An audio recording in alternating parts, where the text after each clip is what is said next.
एक बूढ़े भिखारी अनोखी कहानी।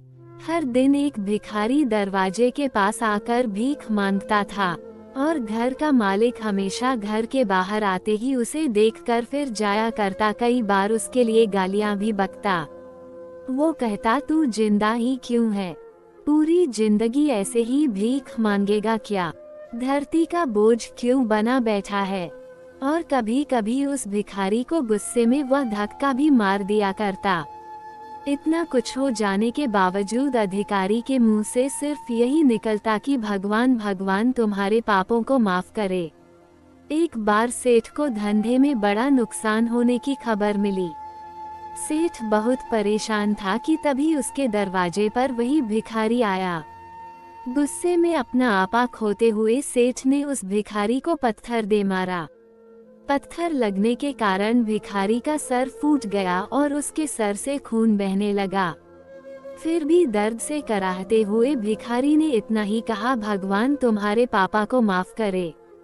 भिखारी वहां से चला गया। सेठ सोच में पड़ गए। भिखारी को पत्थर मारा, फिर भी उसने सिर्फ प्रार्थना की। सेठ का गुस्सा शांत हुआ। शेर का मन शांत हुआ। भिखारी का रहस्य जानने के लिए सेठ ने भिखारी का पीछा करना शुरू कर दिया। भिखारी जहाँ जहाँ जाता सेठ उसके पीछे जाता। सेठ ने देखा कि कोई उसको खाना देता, कोई उसको मारता, कोई अपमानित करता तो कोई गाली देता। लोग भिखारी के साथ चाहे जैसा व्यवहार करते, लेकिन भिखारी सबके लिए एक ही प्रार्थना करता, भगवान तुम्हारे पाप माफ करें। अब रात होने को आई थी। भिखारी अपने घर जाने के लिए लौटा। वो अपने घर पहुंच गया, लेकिन सेठ अब भी उसका पीछा कर ही रहा था। एक पुरानी टूटी हुई खटिया पर एक बूढ़ी औरत लेटी हुई थी, काफी कमजोर और बीमार लग रही थी। वह भिखारी की पत्नी थी। अपने पति को वापस आता देख वह खाट से उठ खड़ी हुई। पत्नी ने अपने पति के भीख वाले कटोरे में देखा, उसमें सिर्फ आधी बासी रोटी थी। उसे देखकर वह बोली, आज बस इतना ही मिला, और हाँ, आपके सिर से खून निकल रहा है, ये चोट कैसे लगी? बूढ़ा भिखारी बोला, आज बस इतना ही मिला, किसी ने कुछ दिया ही नहीं। सब ने गालियां दी और एक नए पत्थर भी फेंकना, इसीलिए मेरा सर फट गया। एक गहरी ठंडी सांस लेकर बूढ़ा भिखारी फिर से बोला, यह मेरे ही पापों का फल है। तुम्हें याद है कुछ सालों पहले हम कितने अमीर थे?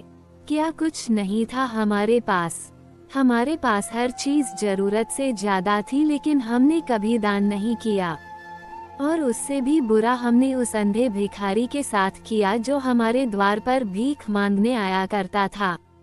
बूढ़ी पत्नी की आंखों में आंसू आ गए। वह बोली, हाँ, हम उस बेचारे अंधे के साथ बहुत बुरा करते थे। उसका अपमान करते थे, उसे खाने के लिए रोटी की जगह कागज दिया करते, उसका मजाक उड़ाया करते और कभी कभी मारा भी करते।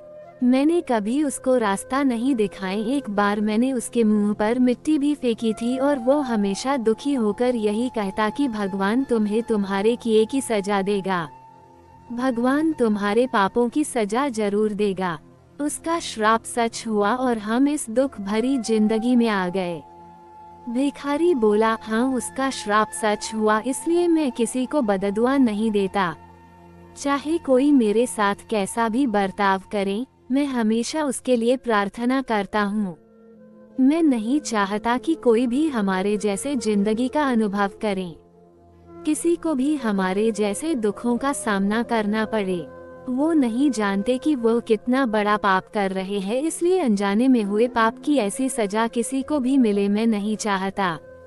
सेठ वहीं पर छुपकर यह सारी बातें सुन रहा था। अब उसे सब कुछ समझ में आ गया था। भिखारी और उसकी पत्नी ने वह आधी रोटी मिल बांटकर खाई और भगवान को धन्यवाद बोलकर सो गए। अगले दिन बड़ा भिखारी फिर से भीख मांगने गया। सेठ के घर के पास जाते हैं। सेठ ने पहले से गरम रोटी या उसके लिए निकाल कर रखी थी। उसे देते हुए सेठ विनम्रता से बोला, माफ कर दीजिए बाबा, उसे बहुत बड़ी गलती हो गई। बूढ़ा भिखारी बोला, भगवान तेरा भला करे। इतना कहकर वह आगे निकल गया।